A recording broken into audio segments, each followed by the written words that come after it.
The Sheila Zielinski Show, the only show to give you the truth behind the headlines, prophecy, and the deeper things of God. Now, here is your host, Sheila Zielinski. Hi, everyone, and thank you for joining me today, this Monday, June 13th edition of the Sheila Zielinski Show. I broadcast Monday to Friday. That's weekdays at 6 p.m. Eastern Time. Hey, and to find out more ways to listen, including the podcast and our new customized app, which, by the way, I'm getting some great feedback on. That's the Weekend Vigilante app for smart devices. Go to the Listen tab on the menu at weekendvigilante.com. Downloading the podcast for those on the go, walking, jogging, driving. I always say maybe not swimming. But yeah, you can take my show along with you. And if you have not already done so, please do like me on social media. I have not had a lot of time to develop that, nor really promote it or market any of my social media, which is something that I'm really focusing on now. So please do like me on social media, and especially sign up for my YouTube channel, because a lot of times a show will go there that doesn't even go to the podcast. So please do make sure that you do that. As well, make sure you sign up for my free e-newsletter. It comes out the 15th of every month, and June 15th is coming out really shortly. Well, on a not so good note, as most of you are aware, we had a very tragic situation play out over the weekend in Orlando, Florida. And I'm going to have a special guest on tomorrow to talk about this situation in Orlando. So I'm going to get into all that tomorrow on the program and break everything down, as well as give you some insight that I think is being not looked at. Well, my guest today, I'll tell you what, him and I go way back. He was one of the very first guests on my original show. That was a long time ago now. I am celebrating my 6th anniversary this July 5th. 6 years I've been on this show. It seems a lot longer than that. It seems like I've been doing this for 20 years. I was late coming out of the gate, but let me tell you, I'm trying to make up for it in the back stretch. So I'm really excited to have on my guest today to talk about Illuminati infiltration in today's church. He is the highly acclaimed author, researcher, and prolific writer. He is an expert on the Illuminati. He's written incredible books on the Illuminati, including one of my favorites that I have entitled Bloodlines of the Illuminati. It is over 600 pages of incredible information. This is stuff other people just haven't even touched. Fritz is a West Point attendee, and he truly is one of the progenitors of exposing this Luciferian kingpin squad, the New World Order, and these secret societies. It is so good to have him back on the program. Fritz Springmeier, welcome back to the show. It is a pleasure to have you back on. Well, thank you, Sheila. Great to be back. We're having a beautiful day here in Oregon. I hope that you're also having a beautiful day. Thanks, Fritz. Well, other than the chemtrails, it's pretty nice. We got those too.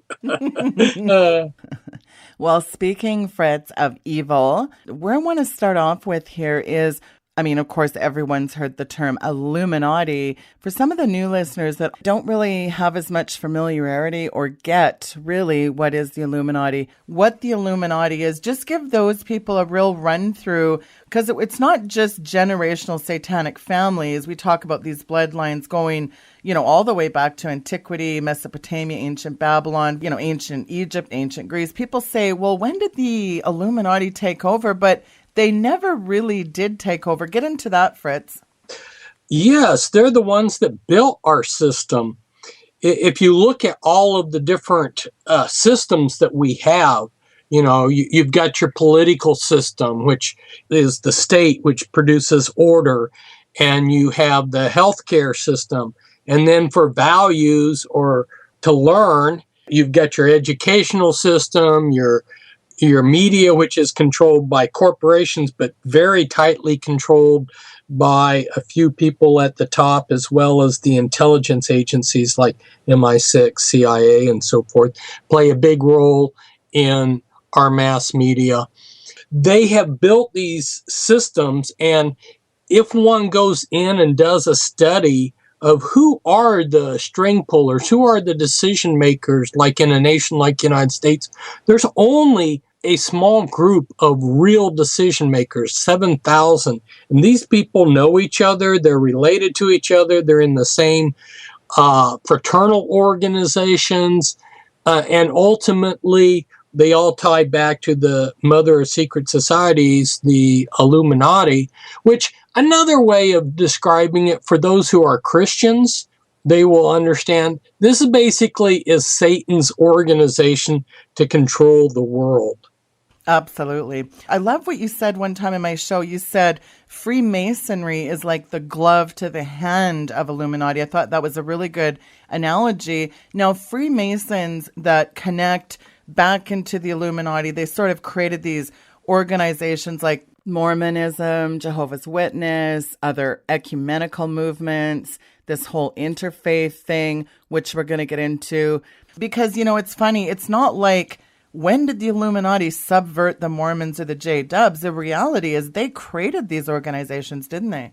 Yes, exactly. That's a wonderful question. You see, both the men that created Mormonism and the Jehovah's Witnesses, both were Freemasons of Illuminati bloodlines. Joseph Smith Jr., he was of the Merovingian Holy 13th Illuminati bloodline, and Charles Taze Russell was of the Russell Illuminati bloodline, and they both claimed that they were going to restore Christianity. So how are they going to restore Christianity? By rejecting all the traditional Christian beliefs and things, and then replace it with something new. So they threw out the traditional Bible, they threw out the traditional way to God, threw out the traditional view of God and Christ. So now, even today, as we come forward, both of those were in the 19th century. As we come forward in time, the key people in those organizations continue to be Illuminati Satanists. And I have spoken to people that were up near the top. I spoke with a lady that was a Bethelite. That's the headquarters of the Jehovah's Witnesses, which is in Brooklyn, New York, and she described going to the Bahamas to do Illuminati satanic rituals. And in my book, Be Wise as Serpents, I have a little document in there by Glenn Pace, who was a high-ranking Mormon, describing how in the upper levels of Mormonism, there's satanic covens.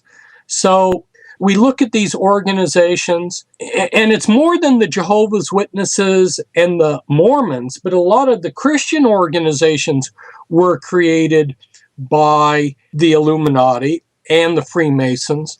Going back to something you were talking about, which was how they're wanting to bring in all this ecumenical movement, have one sloppy, gooey religion. If we go back in time to about the turn of where the 19th switched to the 20th century, you'll see J.P. Morgan. And J.P. Morgan, I had his initiation date into the Illuminati.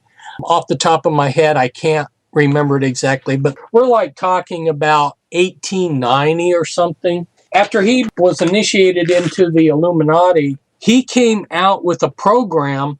He created a trust fund to unify all the Christians. Now, our popular belief of the Jehovah's Witnesses is like they have nothing to do with any other organizations, but that's not true. Charles Taze Russell, as he went around the world and as he wrote his Watchtower magazine, you can read in the 1911 Watchtower magazine where he's praising what J.P. Morgan is doing. He's saying, yes, this is great. We should unify all the Christian denominations. Wow. And so you see these tie-ins here. In fact, I was going through a United Nations reference book, downtown library here in Portland, a big, thick reference book, the kind that nobody except researchers like me stick their noses in. And I was looking at a list of, this was what the United Nations, an official book, and it was listing organizations. It said Watchtower Society. I was like, whoa, the Watchtower Society is a United Nations organization? Blew me away. So there's a lot going on here behind the scenes. We get these fronts, these pictures. The LDS present themselves one way. The Watchtower Society presents themselves one way. But as you know, I've been doing a lot of work with trauma-based, mind-controlled survivors, and a lot of them are coming out of the Mormons and the Jehovah's Witnesses. A lot of children are being sexually molested in both organizations, which ties back into the trauma-based mind control, and both organizations are covering it up. The Watchtower Society's been taken to task legally for a lot of people within the organization being sexually molested by people.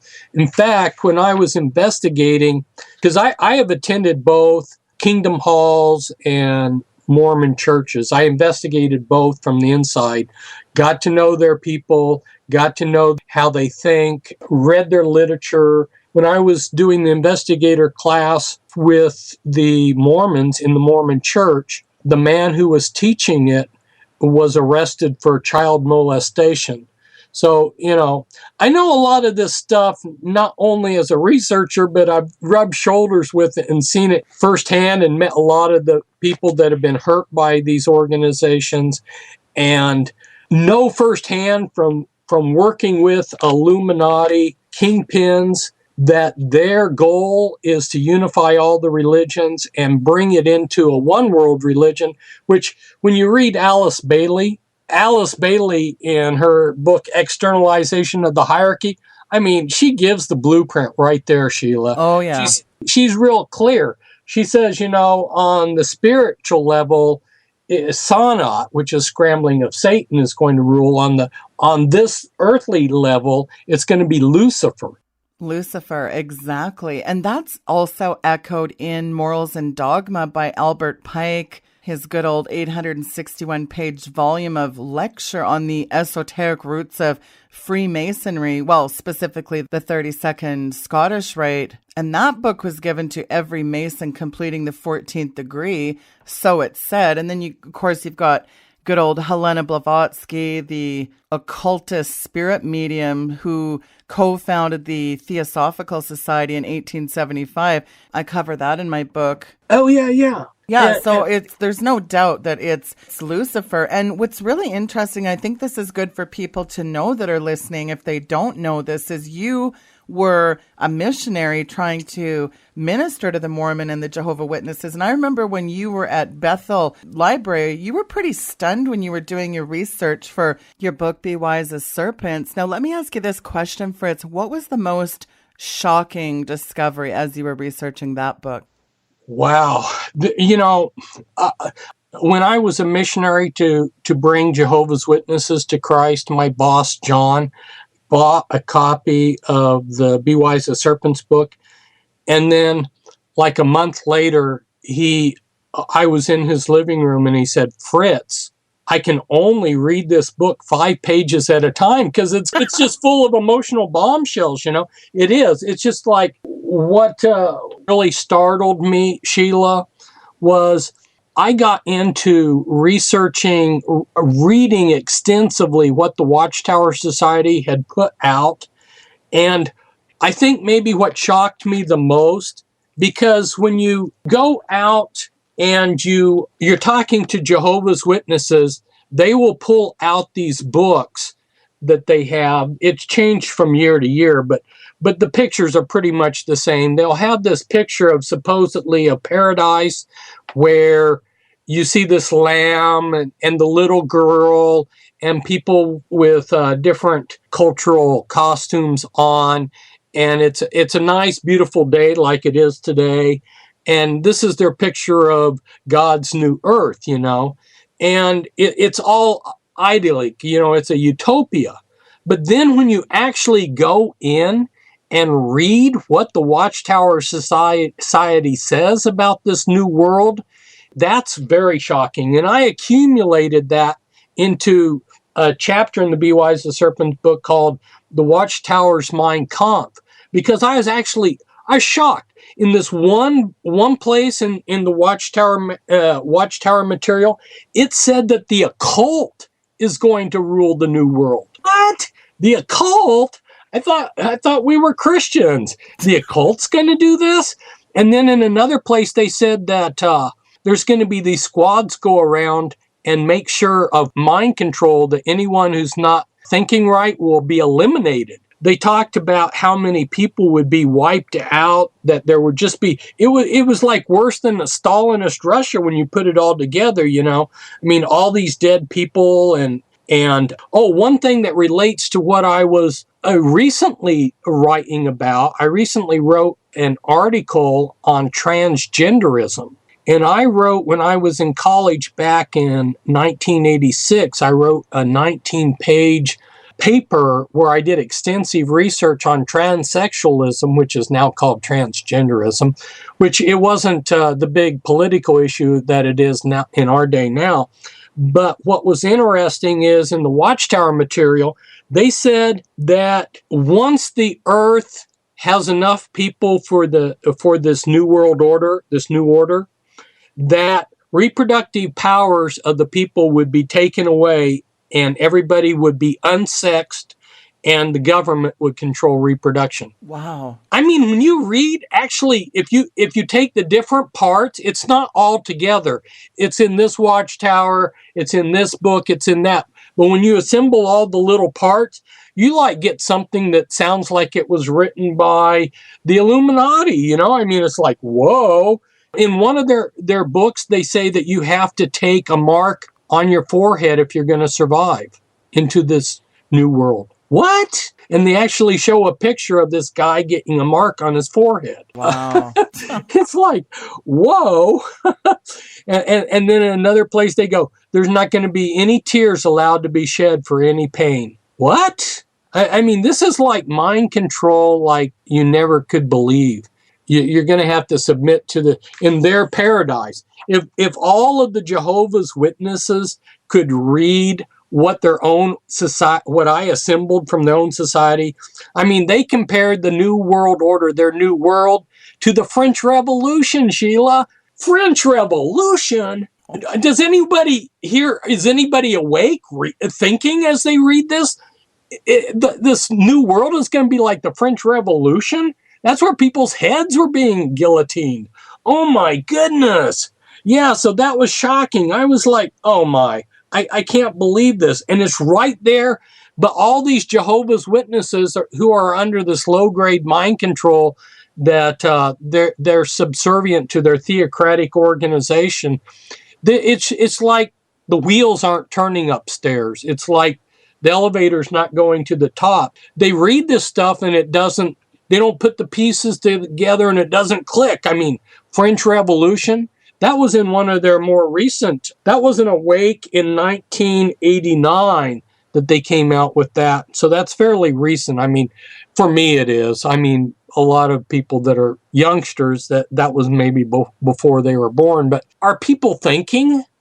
Really? Well, no, they're not. And that's what's really frightening about the amalgamation of all these religions too, this intertwining. We got Pope Francis running around out there he's sort of the poster boy for this amalgamation. What's really frightening is this July, there's this big conference it's frightening. The Pope and Hillsong, and there's this big movement called Together 2016. It's known as the Reset Movement, and it's supposed to be in Washington, D.C. this July, bringing together all these religions in an effort to erase the lines, Fritz, of doctrinal divisions.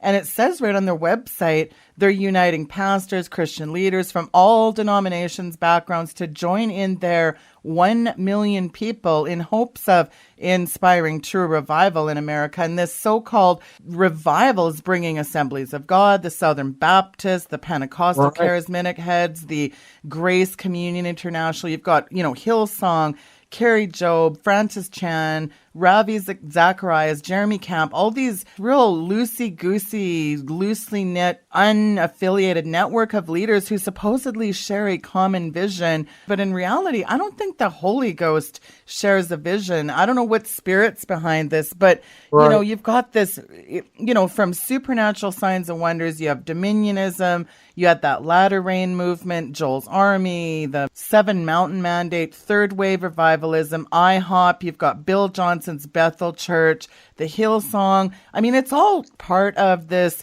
shape-shifting movement, gobbling up churches and deceiving millions, really, isn't it? Mm-hmm.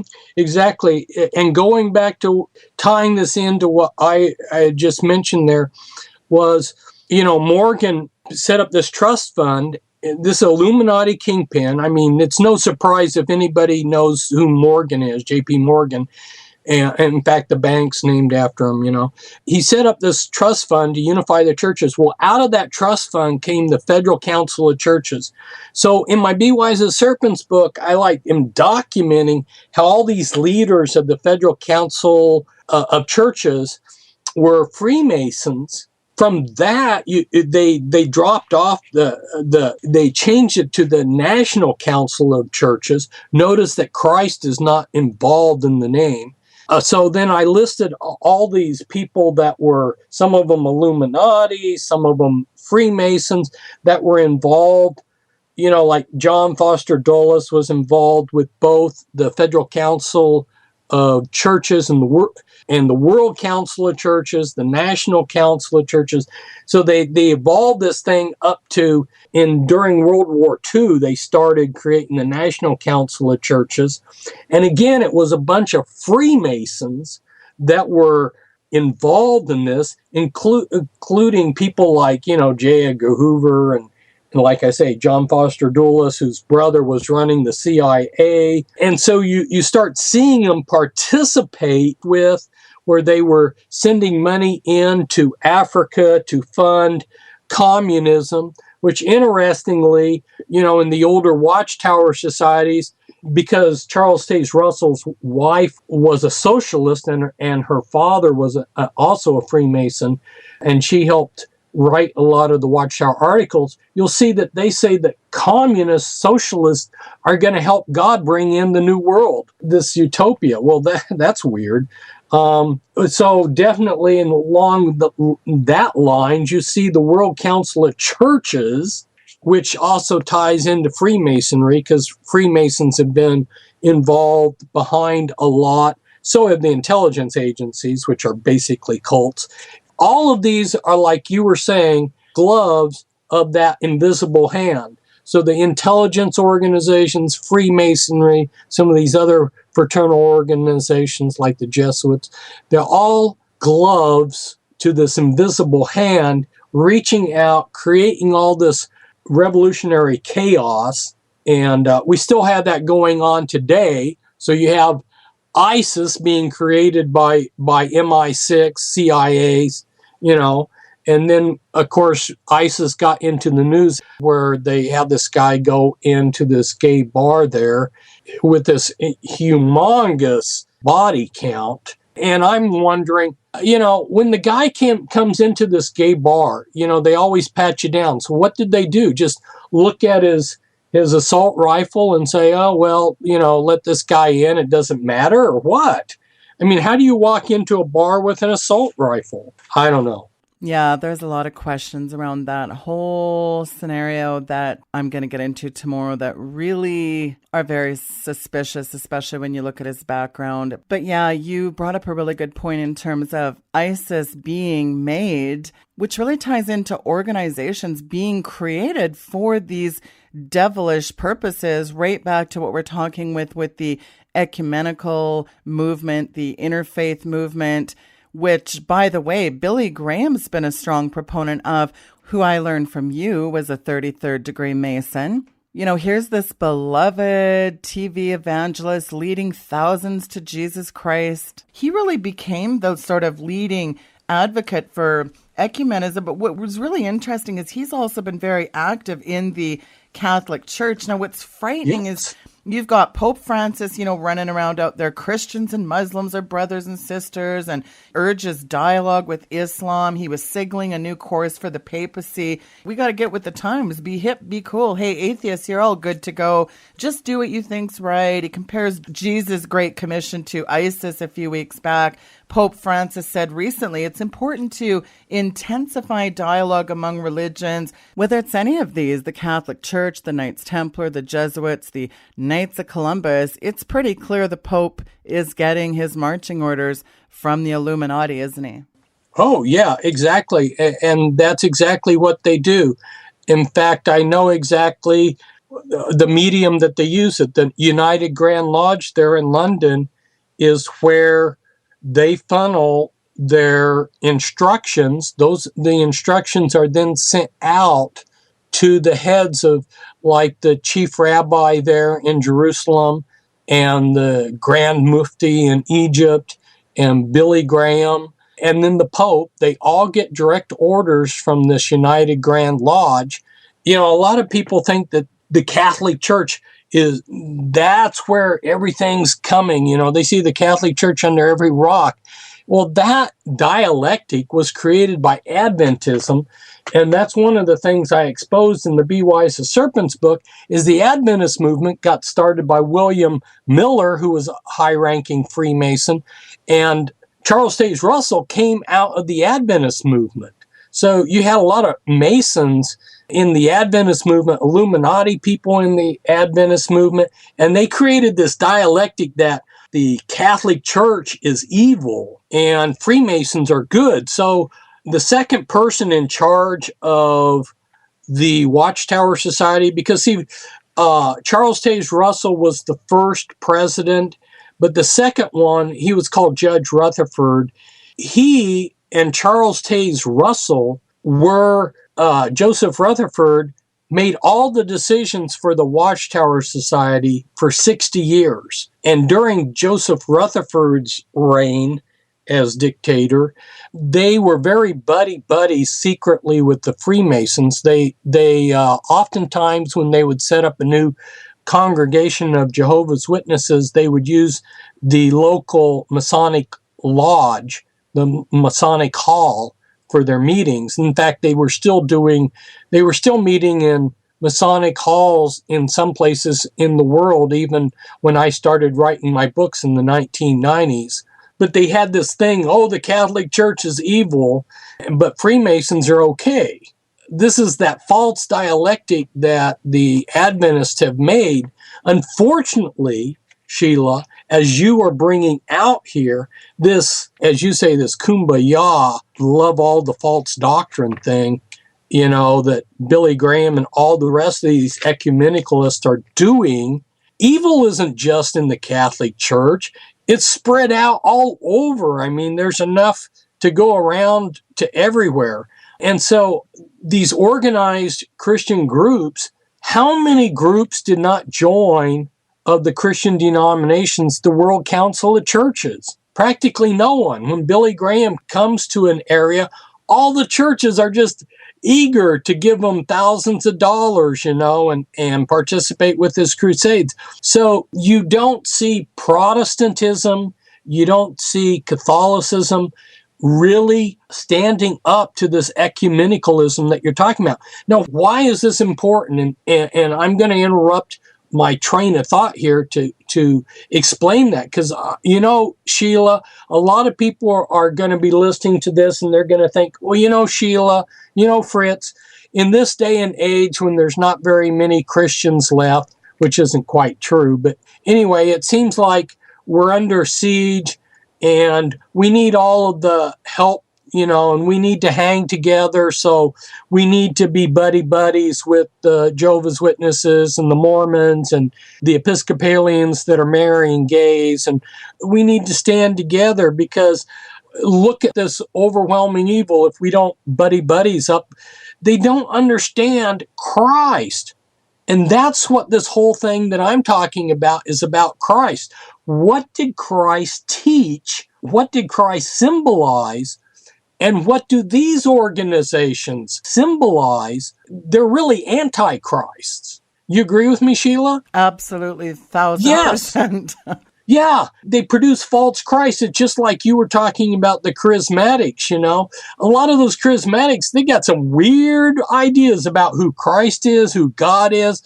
Some of them even, we're going to be gods. Well, that's Mormonism right there, We're all going to become a god and have our own planet. Take as many wives as you can because you're going to need them in this. When you're a god and ruling your own planet, you're going to go to the celestial kingdom. You're going to become a god. Just don't drink coffee. Or don't forget your magic underwear. Yes, exactly. Magic underwear that's got Masonic symbols on it. But it's not what Christ was about. All of these different religions, they think that man can reach God. They're all about man reaching God. But what Christ was about, and this is what he was talking about in John 3 to this Nicodemus, a Pharisee, who said, you're a rabbi. We're a rabbi. We know that you're a rabbi come from God. In other words, we know you're a teacher come from God. But he had to come at night because he was afraid, that the rest of the religious hierarchy would persecute him. So he came at night in secret. But Christ says we need a bridge between God and man. Man can't reach God because of our sin. And so he told the story about the snakes biting the sinful Israelites and how God gave them on a towel, which the word towel there in Greek means a cross-shaped object with a bronze serpent. And out of obedience, the people were to look to that snake on the cross. And then the scriptures say that Christ was like that snake on the cross. He was God's remedy so that we would have some way for God to come down and meet us. God chooses us. We don't choose God. But he can't choose us because we're ugly in our sin. So Christ's teachings are the only teachings. They're different from all these other religions in that you can't earn your salvation. And that's where you look at like the Jehovah's Witnesses. They got 4 things. You take in knowledge. Taking in knowledge, they're really into Gnosticism. And then obey God's laws. Associate, in other words, be a member, join the Jehovah's Witnesses. Be associated with the Watchtower Societies, the 3rd thing, and be loyal. In other words, be an obedient, mind-controlled servant, And those 4 things, but none of them have to do with Christ. And both of these organizations, the Mormons, Jehovah's Witnesses, they've stolen. The Mormons actually use King James Version, but then they add on all these other supposed scriptures that they claim that they have, so they dilute the power of Christ's teaching.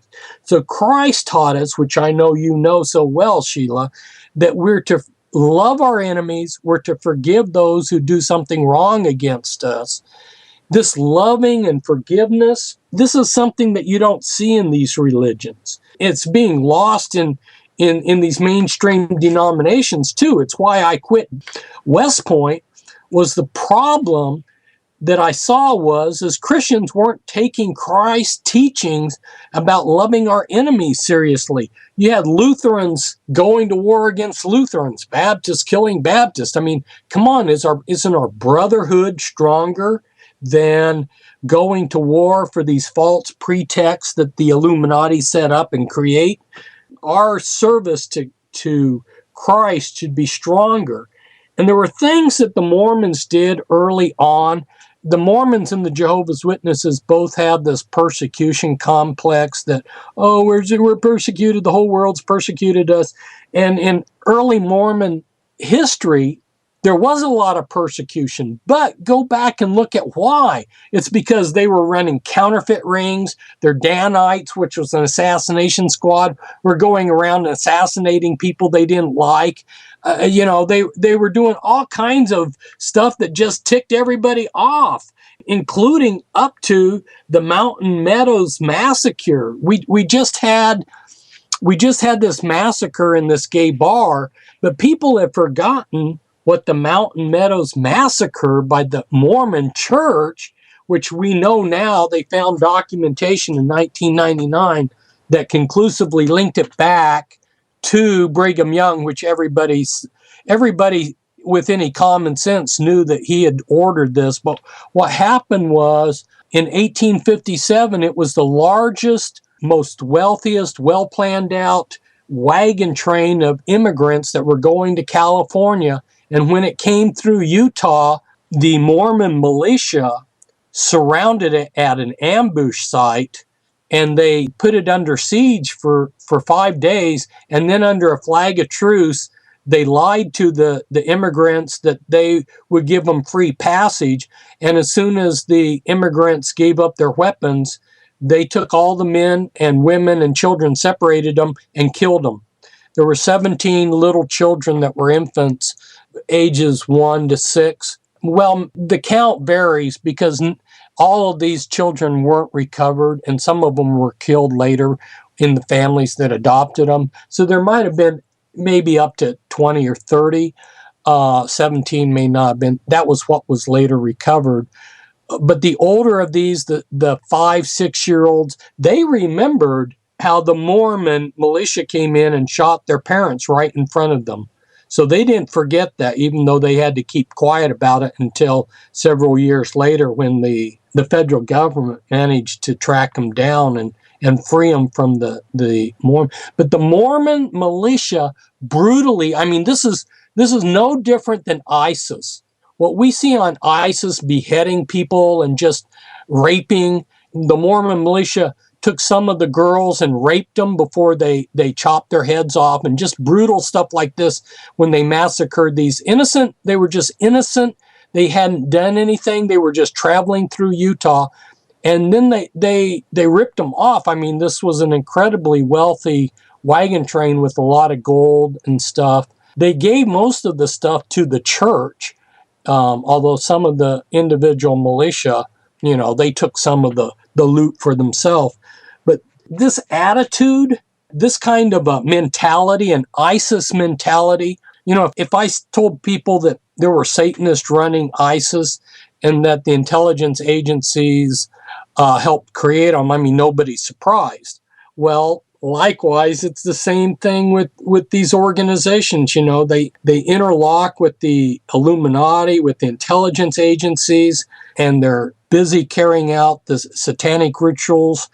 And there's things that happen publicly that should wake people up, just like this Mountain Meadow massacre. And it was the most brutal, largest massacre of innocent Americans until the Oklahoma City bombing. And now this thing in Florida, if it isn't a false flag, is even bigger. Well, regrettably, the church certainly wouldn't know anything about false flags because they're in, as I always say, this cotton candy, sugar-coated coma. They're not just spiritually anemic, but they certainly aren't awake as to what's really being orchestrated here. It's mind-numbing. And when you see the list of high-level Freemasons and their positions of power and influence in apostate Christianity, the speed and extent of the apostasy is, I guess it's understandable. Almost all Christian TV and radio personalities have taken the Luciferian initiations of high-level Freemasonry. And these are pretty prominent names: Kenneth Copeland, Kenneth Hagin, Paul Crouch, of course, Oral Roberts, Benny Hinn, the list goes on. There's so many others. And then, of course, now, I don't know if you saw this, it's frightening what's come out about TBN just as Jan Crouch has passed away recently. It's been said that they have 13 mansions and apparently defrauded tens of millions of dollars from, this is the world's largest Christian television channel, TBN, Trinity Broadcasting Network. Yeah. They're being accused of squandering $50 million. I mean, that is so extravagant. And that's really the order of the day for these lascivious lifestyles of these tele-evan jellyfish. Yes, exactly. Yeah, exactly. And it follows the same pattern of the people that I just got through mentioning. Charles Taze Russell got filthy rich. I document that in the Be Wise as Serpents, and I document where he was getting his financing through it. It was coming through these Illuminati Jews through the Masonic lodges to finance him. He had basically a blank check. And then Brigham Young bragged that he was making $1 million within I can't remember what it was, $1 million a year or something like that. Back then when people didn't have a whole lot of money. Yes, exactly. That's what they're doing. This is exactly why I'm concerned about this, is they're taking Christ and they're making money off of him. They're taking religion and using it to control people, and it's the exact opposite of what Christ was all about. And it just makes a person want to puke. There's a way, okay, this may sound like I'm digressing a little bit, but if you look at the Communist Party in Russia or China, supposedly communism believes in equality. But if you start looking at the communist hierarchy, you'll see that they're filthy rich. They have doshes, they have their own private cars, their own chauffeurs and stuff. But it's all hidden. It's like, oh, well, we're like one with the people. No. The communist elite in China are filthy rich, so disgustingly rich that the Chinese people are disgusted with them, but they can't overthrow them because they have the guns, the power. But this is what they're doing. They're pretending like, okay, we're a brotherhood, we're all equal. Mormonism worked off of socialism. Mormonism was one of the first socialist experiments, and like I say, it was run by the Illuminati from the start, and they would have all of their members pool all of their belongings, and then the church warehouses would dispense to people, and it worked really well. I mean, that considering that they came into Utah, which was just a desert, and they built Utah up, Salt Lake City and many, many other towns, and they really created something out of nothing from hard work. So their socialism was working, but that didn't prevent their leaders from getting filthy rich, just like Charles Taze Russell did behind the scenes. And that was all covered up. I mean, his followers, which were called Bible students back then, International Bible Students, they weren't called Jehovah's Witnesses to 1931, but they had no idea the wealth of this man that he got. And then the same thing is happening, but it's right out there in front of us. I mean, Paul Crouch, I mean, these people don't even try to hide that they're flying around in planes and going around in rich cars. It's disgusting. I mean, Sheila, you know what I'm saying? Well, almost the entire word faith, this name it and claim it, apostate gospel of prosperity, is the product of Luciferian Freemasons. Jesus is the only God who's not welcome in the lodge. Jesus told us that in the last days, many would come in his name saying Jesus is Lord and shall deceive many. The true God is excluded from Freemasonry. Do you see, people, why the ecumenical movements are so enthusiastically supported by the Freemasons? Because truthfully, Fritz, the word used in the authorized scriptures is apostasia, literally the great falling away from the truth. And that, the great apostasy isn't coming. It's here, isn't it? Yes, it is. Wow, there's several things I could say here. One thing is I want to confirm, like Robert Schuller, 33rd degree Freemason, and I got it from somebody of him going to this place in Kansas City where he absolutely knew that they were doing Luciferian initiations, and he's not standing against it. You know what I'm saying? So these people, they're reprobate. They're so lost that they don't have any sense of it doesn't bother their conscience what they're doing at all. And what's the first thing that you do in the first degree? Well, there's several things in the first degree. First, to become a Freemason, you ask to be initiated into the mysteries. And all of the good Masonic books will tell you what are the mysteries you're being initiated into, the mystery religions. And then the next thing you do is you take on penalty of a gruesome oath that you'll ever conceal the secrets of Freemasonry, which means lying.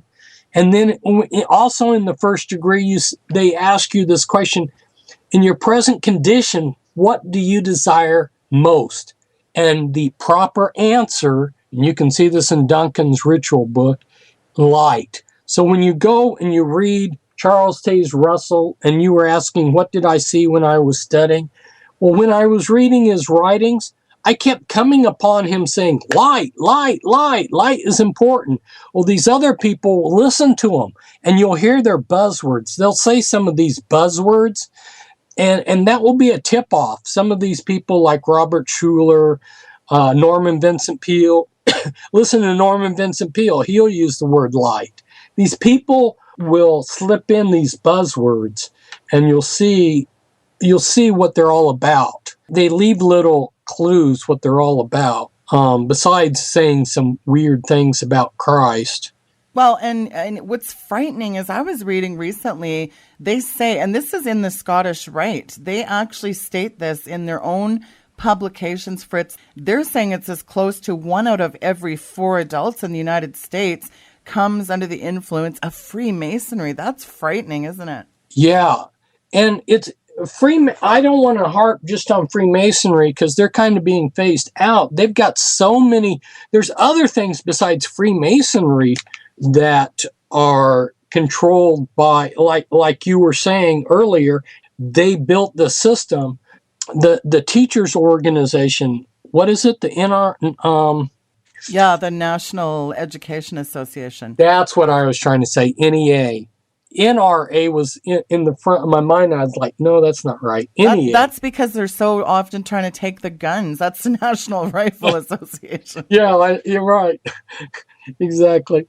But they've really infiltrated from our education. I mean, you can see this in this transgender movement too, because now they're training little children to embrace the most debaucherous things. That movement is just inundated us in our culture, from men and women's bathrooms to people identifying as animals, people having relations with animals. One guy wants to put forth a case on marrying an animal. I was stunned just last week when it turns out good old Canada, just last week, a Supreme Court clarifies Canada's bestiality law within their ruling.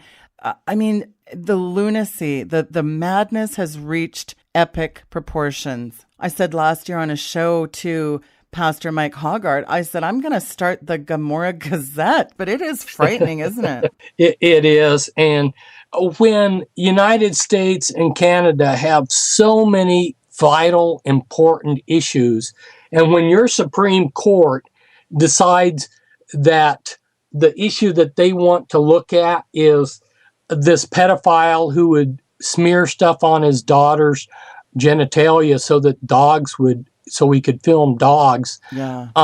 With their schedule, they think that that's what's important. It shows what's on their minds. And these are the kind of clues that people need to wake up to. You know, hey, there's something here. You know, there's something wrong here. What should American politicians be focused on? They should be trying to save us with all of these big issues. But what's our government involved with? Okay, we want to give transgenders their rights. Well, you know what, Sheila? there's been transgenders or transsexualism here for centuries. And now all of a sudden it becomes an issue. Now all of a sudden these poor people don't have rights. There's an agenda here, and people need to wake up. There is an agenda. What is that agenda? And when I started looking into it, I realized it isn't a small issue. It's really actually a big issue, because they're using these kind of issues to destroy our culture and to pigeonhole Christians for destruction. There's a whole lot more going on here than just, some people think, oh, well, they just want to distract us from what's important. No, this transgender issue is a big issue. It's a dangerous issue. And it relates to things that both leaders in Mormonism and Jehovah's Witnesses, how Charles Taze Russell thought that the people that would live in the new world, this paradise, would be androgynous. Yeah, in other words, both male and female. Well, and you, living in Oregon, did you see the court allowing that lady to change her sex from female to non-binary? That was only a few days ago, that ruling. Did you see that? Well, yes, we've got this judge that just made a ruling that you can be a third category. You don't have to be male or female. You can be this androgynous third sex. Yeah. Well, Genesis 5:2, he created them male and female. It doesn't say a third category there. And you can really see this as a full-out affront to God. Gee, I wonder where this agenda is coming from. Really, you can see the demonic subtleties in all this. And you really tie this in with very anti-human Hegelian dialect. Oh, yes. And you just mentioned something that's really key. Underneath all of this stuff, if you look at Charles Taze Russell and the Watchtower Society, they said that they were getting their stuff from fallen angels and from aliens. It's really bizarre that the stuff that they were getting, or sometimes they just refer to them as angels, Joseph Smith Jr. and some of the others, were saying that they were getting stuff from angels. They don't call them fallen angels. But then when you see what they brought, you know that they were. I'm going to say something that maybe I've said it on your show before, I'm not sure, but it bears repeating. There was a guy here in Oregon, and he had a similar experience. This is in recent times. He had a similar experience to Joseph Smith, where an angel appeared and showed him golden plates. And then I actually had the paperwork where he wrote down the symbols that were on the golden plate, and then he was given a translation of it by the angel, and then he created this New Age religion from it.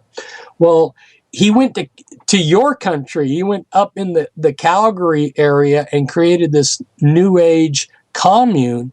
And then one day when this angel came to him, it shapeshifted into a reptile. Wow. And he had enough presence of mind to realize this whole thing wasn't a good angel from God. It was a fallen angel, a demonic being. And he walked away from his religion. He just, that's it. He just walked away instantly. So that was an example of someone getting all of this false doctrine from somewhere else besides human intelligence. And I'm really wondering if there isn't a further layer behind a lot of this religious activity that you've been describing and I've been talking about, that behind it is demonic fallen angel agenda that's non-human. Because this whole transgender thing, which is leading to some weird things in the future, is not a human agenda. Weirdness is off the scales, Fritz. Well, we're definitely going to have a part 2 of this, because there's so much more to get into, and yet we're at the top of the hour. But it's interesting, the Bible talks about the kings of the earth conspiring against the things of God. It seems like these megalomaniacs lust for power. They're mocking God, yet we know God won't be mocked. We know Christendom, it's definitely been hijacked with this massive campaign to control the churches, which is why we have to be so discerning as believers. We have to be as wise as serpents. Well, that's a perfect segue. Fritz, give out the information for not only how people can order that book, and I highly recommend you have to read this book, folks. The book title is Be Wise as Serpents. I think that is such an important book. And of course, if people do not have your Bloodlines of the Illuminati book, two very important books, just are mind-blowing, the contents of this stuff. Fritz, do give out your website for the listeners and how they can order these two incredible books and support your work. Well, thank you, Sheila. It's pentracks.com, pentracks.com, pentracks.com. Make sure you get to my name, because they're trying to, you know how they try to muddy the waters. Even though I own that name, they've been creating some other stuff that has similar names. pentracks.com. There you have it, folks. Fritz, it's always a pleasure to have you stop by the program and lay out all this incredible information. Thank you for your time in coming on the program, and I do hope you come back and see us soon. And thank you for all the work you do. Thank you, Sheila. Okay, let's do another show together. 10-4. Folks, that was Fritz Springmeier. All his information is linked there on today's bio. And don't forget to add Fritz on Facebook. I've also linked that direct link there on the website as well. We have a fantastic lineup this week. Thursday is going to be a fantastic show. Dr. Tom Horn and Chris Putnam on their new book. Bookmark that show for sure. And don't forget tomorrow, I'm going to have a guest that's going to lay out what just happened in Orlando, Florida. So that's going to be a good show. We'll see you tomorrow, folks. Good night and God bless.